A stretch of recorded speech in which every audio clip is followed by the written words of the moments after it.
Hello friends, Ratna's কিচেনে সকলকে welcome. আজকে বানাবো হচ্ছে পেঁপে মাখা। তো আপনারা খেয়েছেন কি? যদি না খেয়ে থাকেন তাহলে পুরো ভিডিওটা দেখুন। আর আমি কি কি নিয়েছি সেগুলো বলে দিই। এখানে নিয়েছি পেঁপে, নিয়েছি পাতিলেবু, নিয়েছি সাধারণ নুন, আর নিয়েছি ভাজা মশলা, কাঁচা লঙ্কা, নুন, আর নিয়েছি ব্ল্যাক সল্ট। প্রথমেই এই গ্রেটারের সাহায্যে এই পেঁপেটাকে গ্রেট করে নেব।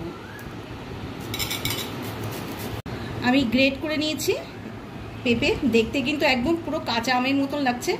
আর যেগুলো মানে মশলাগুলো নিয়েছি, মানে নুন, কাঁচা লঙ্কা, ভাজা মশলা, এগুলো সবই এর সঙ্গে মিশিয়ে নেবো, একদম মিশিয়ে নেবো।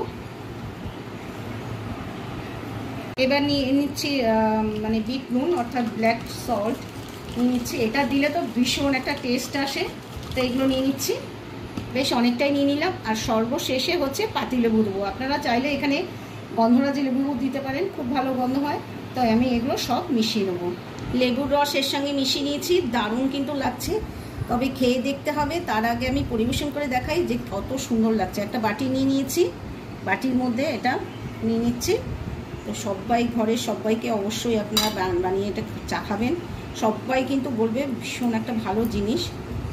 সবসময় সব জিনিস প্রেজেন্ট না থাকলে এইরকম ধরনের পেঁপে টেপে এইসব দিয়ে কিন্তু অনায়াসে কিন্তু এই ধরনের রেসিপি করা যায়। আর খেয়ে ভীষণ ভালো লাগে, বিশেষ করে দুপুরবেলা ভীষণ ভালো লাগে।